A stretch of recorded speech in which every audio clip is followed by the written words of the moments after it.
السلام علیکم ناظرین، آزاد ٹی وی چینل پر خوش آمدید۔ میں پاگل ہو جاؤں گی، میری شکل دیکھو، میں بھیکارن بن گئی ہوں، تھک گئی ہوں میں۔ میرے پاس بیٹھ کر بولا، تو ہر وقت جھگڑتی رہتی ہے، کبھی تو پیار سے بات کر لیا کر میرے ساتھ۔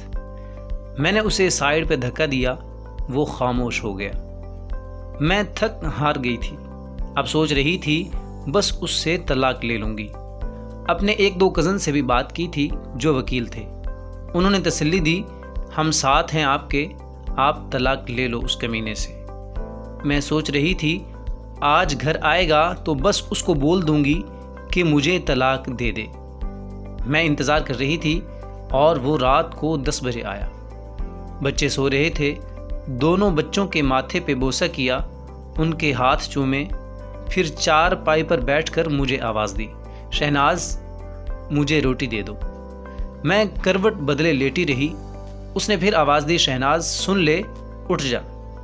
میں چپ رہی، وہ پاس آیا، مجھے دیکھا، میں نے آنکھیں بند کر لیں، مجھ پہ کمبل اوڑھ کر بولا، تھک جاتی ہے سارا دن۔ کچن میں گیا، کھانا دیکھنے لگا، کچھ بھی نہیں تھا کھانے کے لیے۔ ایک پیالی میں نمک مرچ ڈال کر اس میں تھوڑا پانی ملا کر سوکھی روٹی کھانے لگا۔ میں دیکھ رہی تھی، دل میں سوچنے لگی کہ یہ کمبخت مرتا بھی نہیں ہے۔ کھانا کھا کر سو گیا۔ دوسرے دن صبح ہم کسی بات پہ جھگڑنے لگے۔ میں نے اسے کہا بس مجھے طلاق دے دو، میں اب برداشت نہیں کر سکتی، تھک گئی ہوں میں۔ غصے میں نے اس کے کپڑے بھی پھاڑ دیے۔ وہ طلاق کا نام سنتے ہی چپ ہو گیا، جلدی سے کپڑے چینج کرنے لگا، پھر بائک لی اور باہر جانے لگا۔ میں نے چلا کر کہا، اللہ کرے تو مر جائے، میری جان تو چھوٹ جائے تم سے۔ وہ بائک باہر کھڑی کر کے کمرے میں گیا، کسی کاپی پہ کچھ لکھا، پھر چلا گیا۔ میں گالیاں دے رہی تھی، رو رو کر تھک گئی، میں اسے بد دعا دے رہی تھی۔ میں نے ارادہ کر لیا بس اب اس انسان کے ساتھ نہیں رہنا۔ 2-4 گھنٹے گزرے اور میں میکے جانے لگی، بچوں کو ساتھ لیا۔ اتنے میں گلی میں ایک شور سا برپا ہوا، میں رو رہی تھی۔ ہمارے دروازے پہ دستک ہوئی، میں نے دروازہ کھولا، پورا گاؤں چارپائی اٹھائے میرے دروازے کے سامنے کھڑا تھا۔ میں حیران تھی کہ کیا ہو گیا۔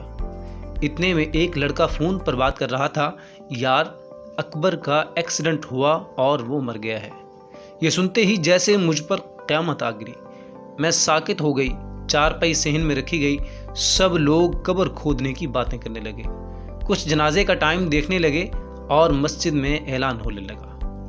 اکبر میرے سامنے چارپائی پہ لیٹا ہوا تھا، کون یقین کرے کہ وہ مر چکا ہے۔ میں چیخنے چلانے لگی، اکبر اٹھ جا، میں نہیں مانگتی تجھ سے کچھ، مجھے کچھ نہیں چاہیے، میں طلاق کی بات بھی نہیں کرتی۔ میں اس کا پاؤں چومنے لگی، اکبر اٹھ جا میری جان، اٹھ جا، دیکھ میں کہیں نہیں جا رہی، مجھے تیرے ساتھ ہی رہنا ہے، میں بھوکی پیاسی رہ لوں گی، مجھے یوں چھوڑ کر نہ جا، میں کھانا بنا کر لاتی ہوں، بھوک لگی ہے نا تم کو۔ لیکن اب بہت دیر ہو چکی تھی، اب وہ مجھے چھوڑ کر جا چکا تھا۔ میں چیختی رہی لیکن وہ منو مٹی تلے جا سویا۔ اس کے جانے کے بعد مجھے دنیا کے رنگ نظر آنے لگے، مجھے رشتے بدلتے دکھائی دینے لگے، پھر جو اپنے تھے وہ سب منہ موڑنے لگے، مجھ پہ دنیا نظریں کسنے لگی، بچے بابا ڈھونڈنے لگے۔ اب کون ان کا نیند میں آ کر ماتھا چومے گا، کون مجھے آواز دے گا، کون میرے تلخ لہجے برداشت کرے گا۔ مجھ سے مکان چھین لیا گیا، جو حصہ بنتا تھا وہ بھی نہ دیا۔ میں اکبر کے بعد در بدر کی ٹھوکریں کھانے لگی۔ اب بچے بھی کچھ فرمائشیں نہیں کرتے تھے، وہ جانتے ہیں بابا نہیں رہے۔ میرے سگے بھائی بھی منہ موڑ گئے، میں لوگوں کے گھروں میں نوکرانی بن کر کام کرنے لگی۔ ایک دن مجھے اس کی ڈائری ملی جس پہ لکھا تھا، شہناز سے شادی کر کے بہت خوش ہوں، شہناز سے بہت پیار کرتا ہوں، وہ پاگل ہے، بالکل سمجھتی ہی نہیں، جھگڑتی رہتی، دیکھو آج اس نے مجھے کھانا نہیں دیا، وہ کہتی ہے مہنگا موبائل لا کر دو، اسے کیسے بتاؤں کہ نہیں لا سکتا۔ آج میرے بچوں کو میرے بھائی نے گالی دی، میں بہت رویا ہوں، میرے بچے میری جان ہیں۔ شہناز کو بخار ہے، وہ بیچاری میرے لیے کیا کچھ برداشت کر رہی ہے، اللہ نے چاہا ہمارے حالات بدل جائیں گے، پھر شہناز کو دنیا کی ہر خوشی دوں گا۔ اب وہ مجھے کھانا نہیں دیتی، میں جانتا ہوں ناراض ہے مجھ سے۔ میں نے نمک مرچ سوکھی روٹی کھائی ہے، آج میری کمر میں اینٹ لگی ہے، زخم بہت گہرا ہے، شہناز کو نہیں بتاؤں گا، پریشان ہو جائے گی بیچاری۔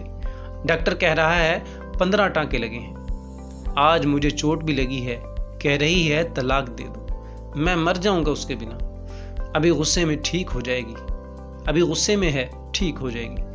میں ڈائری کو سینے سے لگا کر چیخ چیخ کر رونے لگی۔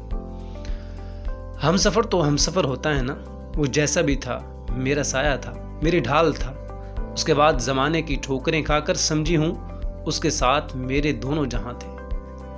تھک ہار کر گھر آتی ہوں، اب ٹوٹ گئی ہوں، میں بچوں کی خاطر زندہ ہوں بس، ورنہ کب کی ختم ہو جاتی۔ میں خود کو اذیت دیتی ہوں، کیوں جھگڑتی تھی اس کے ساتھ، کیوں اس کو ستاتی تھی، کیوں میں لوگوں کو دیکھ کر بڑے خواب دیکھتی تھی۔ وہ میرے ساتھ ہوتا تو شہزادی سی زندگی گزار رہی ہوتی۔ کیا میں بخشی جاؤں گی؟ اللہ مجھے معاف کرے گا۔ میں مشکل وقت میں اس کا سہارا، اس کی ہمت نہ بن سکی۔ میں مطلب پرست لالچی ہو گئی تھی۔ اب تو اکثر لوگ میری مدد کرتے ہوئے میرے جسم کی بات بھی کرتے ہیں۔ سب عورتوں سے ہاتھ جوڑ کر اپیل ہے کہ پیسہ ہم سفر کے سامنے خاک بھی نہیں ہے۔ لالچ اور بڑے بڑے خواب کی تمنا میں لوگوں کی نوکرانی نہ بن جانا۔ شوہر اگر ایک وقت کی روٹی بھی کھلا دے تو مسکرا کر سینے سے لگ جانا۔ خدا کی قسم، زمانے کی لاکھ تلخیوں کو وہ تمہاری خاطر اپنے سینے پہ برداشت کرتا ہے۔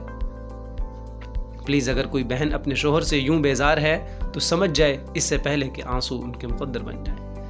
امید ہے کہ آپ کو یہ ویڈیو اچھی لگی ہوگی۔ اگر ایسا ہی ہے تو ویڈیو کو لائک کیجیے اور دوستوں کے ساتھ ضرور شیئر کیجیے۔ ایسی ویڈیوز کے لیے ہمارے چینل کو سبسکرائب کرنا ہرگز نہ بھولیے۔ نیکسٹ ویڈیو تک کے لیے مجھے دیجیے اجازت، اللہ نگہبان۔